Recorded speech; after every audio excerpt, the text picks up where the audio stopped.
We're out today and I'm going to be showing you a method that a lot of people think doesn't work during the winter months, and that's shallow fishing. So we're predominantly targeting silverfish. We're going to be catching some decent eyed, hopefully an odd chub that lives in here as well. We're on the Jack's pool today here at Weston Pools. We've got a nice day for it, so hopefully you can learn a little bit and we'll have a fantastic day's fishing.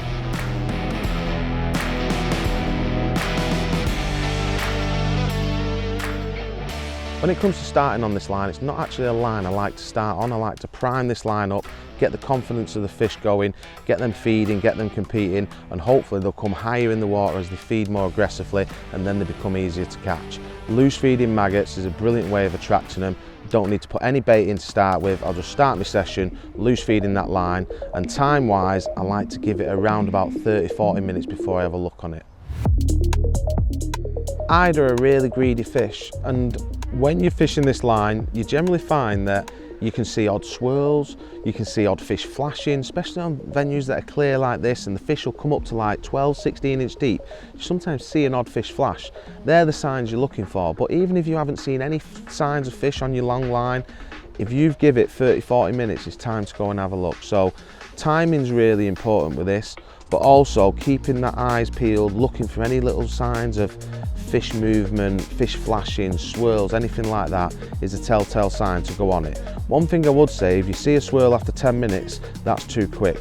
Give them enough time, don't go on it as soon as you see that first swirl. Build it up at least for half an hour, and then you can go out and have a look and see whether fish are there or not. So starting off the session, I've been loose feeding this long line now for about 30-40 minutes, and the great thing with eyed is when I loose feed, you'll see signs of fish. So they're swirling for it. Even though the water's clear, they still want to be right up near the surface because they're greedy, hungry fish. So I'm going to take you through the pattern. When there's a lot of fish in your peg, this is what I always find the best pattern. So I know the fish are there, I've seen signs. Some days you won't see signs, but they can still be 18 inches, 20 inches deep. So I'm going to start off double maggot, both through the fin end, and my rig was initially set about 18-20 inches deep. I've shallowed it up straight away to 16 inch, so I'm going to start at 16 inch.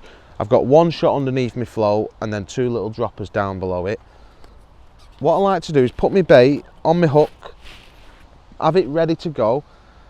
I'd love it when you feed and your pole's not over the heads, so I want to feed, ship out quickly and flick my rig into it. So I'm looking at my marker, loose feed my maggots, probably like 20 maggots.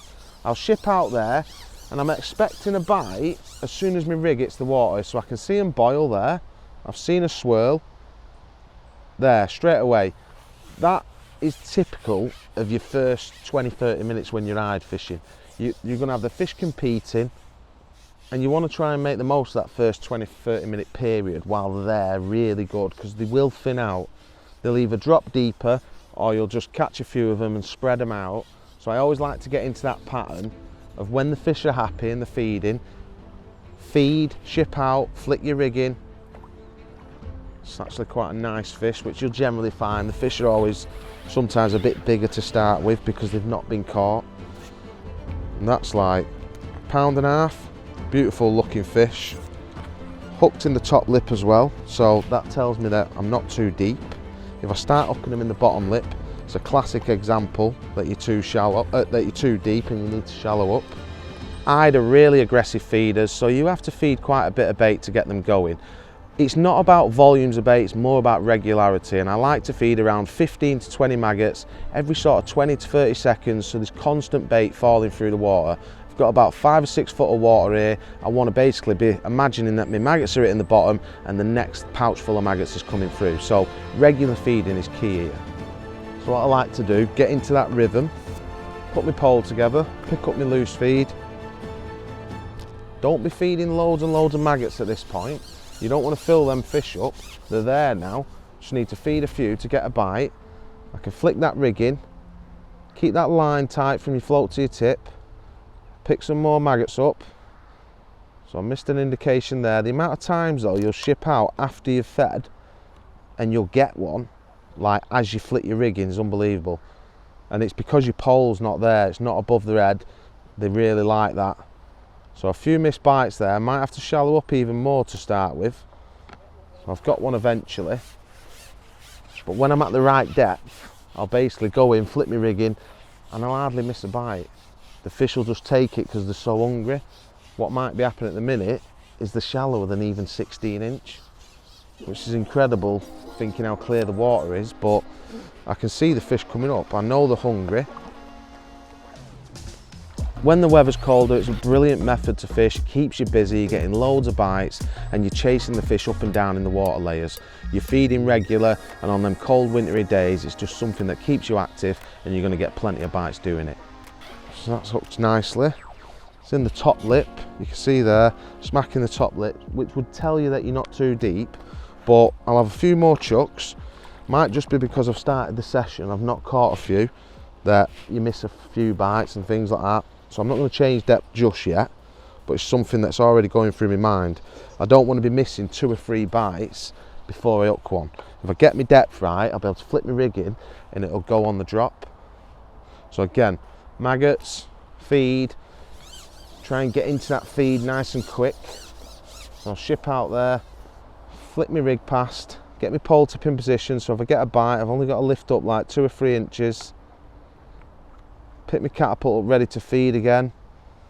So I had a little indication that time. Flip that rig back in and feed again.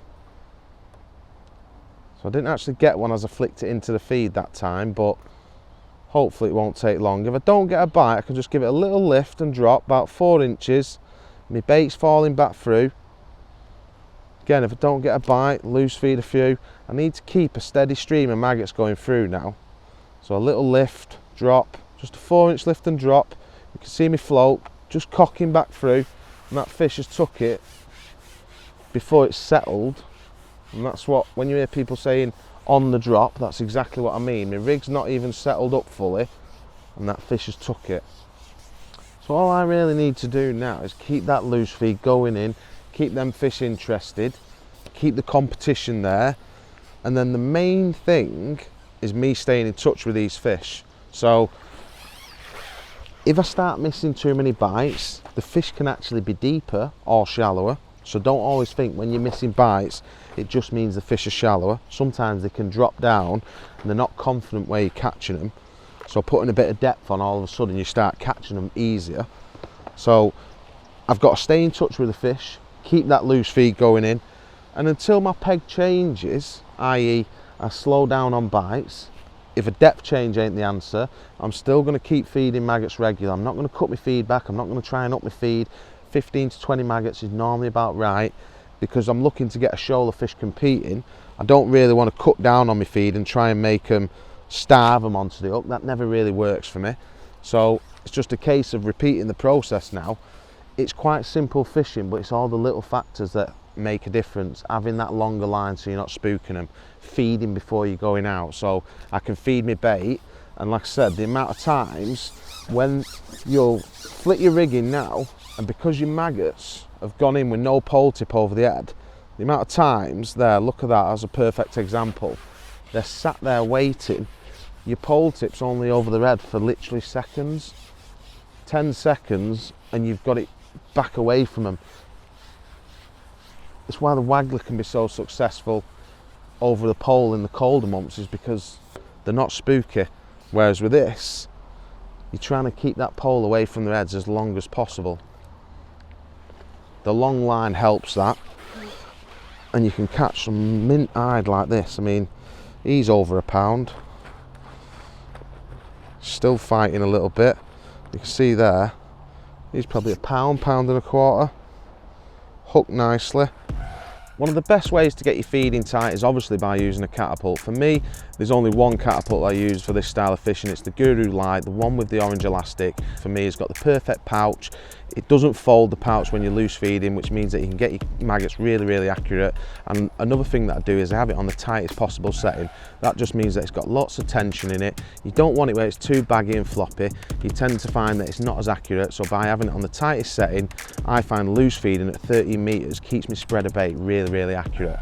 Just get my rig in position, ready to ship out. Taking your time here at this point is worth its weight in gold. It's not about rushing out there just because you're seeing fish flashing. Get the little fundamentals right and you'll get a bite so much quicker because of it. So flip my rig in position, wait for my bite, My rig's just about settling, and we've got one. So that took it just as I felt like my rig would get into its full depth. So if I'm fishing 16 inch deep, I feel like that fish took that at about 15 inch deep. Still haven't fully settled my rig, but what will happen is as I thin these out, these fish will drop a little bit deeper. I won't change my rig, I'll just change my depth. I won't change my feeding, I'll keep my feed the same, and I'll just try and stay in touch with the fish by altering my depth. So again, another £1+ fish. Got a lovely bronze colour to him here at Weston because the water's gin clear. Now a telltale sign that your peg's starting to go as well is you look in the mouth of the hide and they'll have a mouthful of maggots, and that generally means that that fish has been sat in your peg for quite a while. There's not really much competition, so he's getting to eat all the maggots. There's not many other fish that sort of do that, but hide are one of them fish that really gorge themselves. You could catch like this for 2 or 3 hours on a session, and then all of a sudden towards the end of the day they just totally disappear. They've had the feed and that's it, they're gone. They've fed for the day basically. So repeat the process, get that bait out there, flick that rig in, get your pole tip in position so it's nice and tight. You can just see that float cocking. That's he missed a bite that time. You do miss bites with these fish, they are quite cute at times, but when they've got them competing and they're sort of going a little bit ravenous, they're actually one of the easiest fish in the world to catch as well. So I'll loose feed some more mags. If I don't get a bite, little lift and drop, just show the fish the bait. If I don't get a bite, show the bait again. And then feed. There. As my feed's going through, my hook bait's in position, and he's took it. As a general rule, when it comes to what depths I'm going to fish, I'll plumb the line, I see how much water I've got. For example, today we've got 6 foot of water, so I'm going to be fishing rigs up to 3 foot deep. I'm fishing with quite a long line, so I can get away with 2 rigs. I don't need lots and lots of rigs. Fishing with short lines to try and hit the bites like you would in the summer months is not what I'm looking to do today. I'm fishing with long lines. I don't want to be spooking them fish. I'm looking to catch the fish on the drop, so therefore I could have rigs anything from 12 inches all the way down to 3 foot. So I'm going to give you a full rundown of the actual kit that I'm using today, starting with the top kit itself. I've got a 4.7mm match power, and that's got, like I say, a 4.7mm bore, really nice, allows your elastic to run really smoothly. Elastic wise, I've got pink hydro elastic. I can land anything on this, but it's really nice and soft for the hide. Connection wise, I've gone for a reverse bead. If I'm fishing with hollow elastics, I do like to use this connection for everything. It's just a Guru Dacron bead, which I've took the Dacron off, reversed the bead, a little knot where your elastic sits behind the knot, and then you pull that over, you hear it click, and that goes in position, and it's really nice and direct. I love that for all my styles of carp and F1 fishing. I also use it in the winter if I'm fishing hollow elastics. Line length has gone for about 2.5 foot. It's 0.17 N gauge, and then the float itself, I've got a 0.15 of a gram slim carbon maggot. This is from the natural range. It's slightly different to a lot of the other floats, being that it's a cane tip, so it's really sensitive. It's got a balsa body, which means that the body's denser. It fishes perfect from top to bottom. Sometimes with phone, you get it where you're laying your rig in, you're fishing on the drop, and it doesn't cock to the last second. With balsa, because it's denser, it fishes lovely all the way through the water, so it's great for fish like hide, F1s, roach, anything that's really tricky to catch in the winter when you're fishing on the drop. That sort of body is brilliant. That balsa body really does make a difference. Carbon stem, again, because I'm fishing on the drop, I don't want to be using wire for this, so carbon's really good for it. And then shotting wise, I've got one number 13 cube underneath the float. That just helps the float get going, and also it just trims that shot down, that float down to where I want it to be. I've got a strung out shotting pattern then. 3 number 10s just strung out evenly, probably about 4 to 5 inches apart, so there's probably a 4-inch gap here and then a 5-inch gap here, so it's slightly tapered ever so slightly. And then the hook length itself is 0.11 to an 18's F1 maggot. 18s because I can fish single and double maggot on it. I want quite a decent sized hook. I don't want too small of a hook. I still want to be striking and hitting them bites because hide can be a little bit funny. Too small a hook, you can miss bites. If you need to scale it down, then I'd go to 0.10 and a 20s, but for today's session, I've gone 0.11 to an 18s F1 maggot, just because I feel like we could potentially catch some F1s, maybe even an odd carp, but even for the hide, that's what I like to fish. So rig wise, what that's allowed me to do is have quite a longish line, keep the pole tip away from the fish, and then I've got this real slow natural fall, and hopefully the fish will be grabbing it on the drop, and that's how we're going to catch them.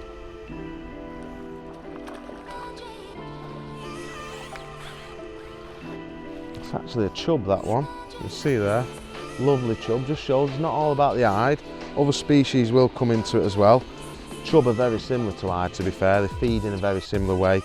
You know, you catch a lot of them shallow rather than fishing off the bottom. So we've not changed anything there. You don't see many chub nowadays in commercials, but this lake's got lots of chub in, lots of hide in. You could also catch roach in F1s fishing like this, so it's just a tactic that can work really well when you've got a lot of mouths in your peg wanting to feed.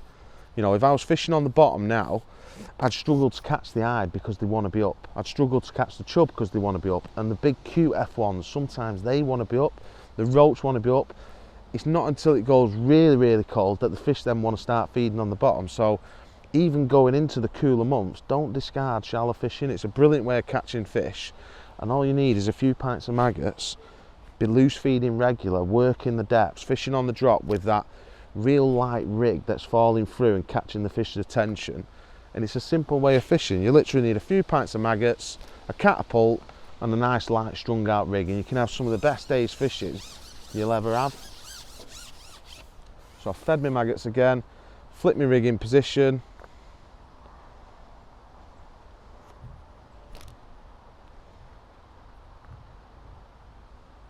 If I don't get a bite, which I did, but if I didn't, I'd have just worked my rig. Now I can feel my bite slowly starting to slow down a little bit. All that means is that the fish are probably starting to drop a little bit deeper. I've got one that time, but I don't feel like, we'll have a look in a minute, it's probably one of the smaller stamper fish that I've had. And I feel like the bites are slowly slowing down. I'm not seeing fish flashing as much now. That initial run of fish that I had, you could see fish swirling and flashing. Now I've caught a few, they're going to start to wise up a little bit. So it's just going to be a simple case of swapping depths. So all I'm going to do here is, if I'm fishing 16, 18 inch, just put another couple of inch on that. Just literally 2 or 3 inch, move my little dropper shot, my little trimming shot should I say, my little number 13 underneath that float. Still got 3 number 10s strung out throughout the rig. Double maggot seems to be the best hook bait. Still going to keep to the same feeding pattern, so feed some bait before I go out, because them fish will rise up for the bait. As you feed, they rise up to intercept it and then they drop back deeper. If my pole tip's not there, it's not going to spook them.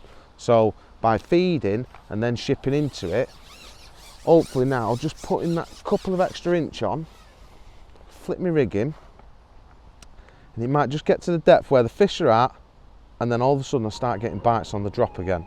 So if I don't get a bite, which I did, see, that's the first time for a while that I've flicked it in and it's gone straight away. So the fish are definitely, as I'm thinning them out now, starting to drop down a little bit. The line length I've opted for today is 2.5 foot above my float, and what this means is I can move that rig up and down. So initially I might set my rig at 18 inches. If the fish come a little bit shallow, I can just slide the float down, fish 12 inches and have 3 foot of line. And likewise, if I need to go up to 2 foot and I want to fish with the same rig, I've still got 2 foot of line above my float. So by having that slightly longer line, it allows me to use one rig for pretty much everything. The deeper I go, the shorter the line will be, but the fish are deeper down, so they're not as spooky.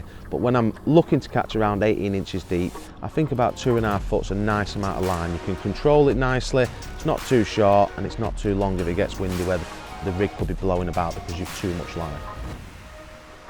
So I feel like that little depth change now has got us back in touch with them fish. It's the first time we've had one on the drop as we've fed and flicked the rig into it. So I'm going to repeat that process. Don't let my pole fall in. Repeat that process. I'm going to start feeding twice now as well. I was only feeding once before because I felt like there's a lot of fish there. Now I'm going to feed twice, just so I've got that extra column of bait falling through. So I've got 2 columns of bait falling through. Hopefully get a bite on the drop. If I don't, I'll just start my process of feeding and lifting and dropping that rig. So I'll feed, we had a little bite then, just lay that rig back in, feed. You can just see that flow, fishing nicely, it's cocking slow. There we go, he's had that on the drop. You'd be amazed how many times that happens. That's why you need that really light rig, so that you're fishing on the drop pretty much most of the time. Once your rig settles up, you don't want to be waiting any more than 5 seconds before you're working your rig again, either lifting and dropping or feeding, making something happen. When it comes to hooking your maggots, you've got a few different options. Some people like to side hook the maggots, some people like to hook them through the thick bit, the thin bit. Me personally, if I'm fishing double maggot, I always hook both of them through the thin bit, just gives me more hook points showing. But if they get a little bit tricky later in the session, I might try side hooking a maggot, I might try hooking it through the fatter bit. I'm just going to play about with it and see on the day, but 99% of the time, double maggot, hook through the thin bit is the best way to go.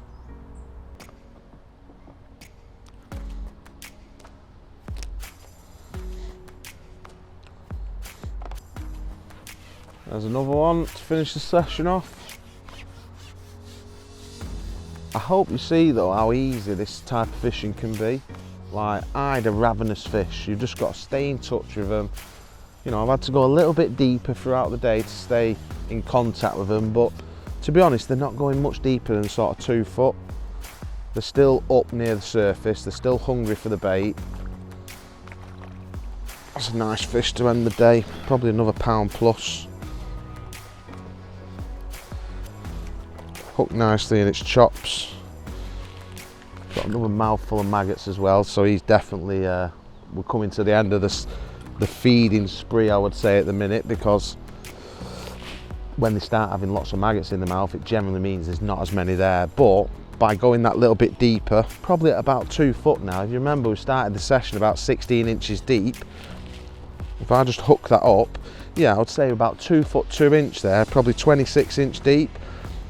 Any deeper than that and you miss bites, that's probably about the depth I feel that they're confident at now. That little strung out rig doing the job. And it's just a case of loose feeding them maggots. Keep them maggots going in. Keep working your rig. If you're not getting bites, them little lifts and drops so that the fish are seeing the bait. The water's very clear, so they'll be able to spot the bait and they'll be going for it. If your bait sits still, you generally tend to miss bites. So by working your rig more, you'll catch more. And like I said, all you need is a catapult, a few maggots, nice little strung out rig, some light elastic so you're not bumping them. You can have a fantastic day. If you're fishing for roach, F1s, even like these eyed chub, it's all the same style of fishing. You know, the key to it is basically light lines, light floats, light hooks, loose feeding regular, and find where the fish want to be. If the fish disappear on you, you can rest your line, do something else, hopefully they'll come back in numbers.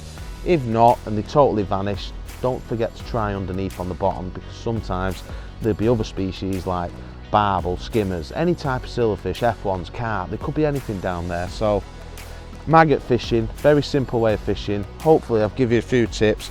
You know, you can get out there, enjoy your day's fishing a little bit more, and it helps put you more fish in the net.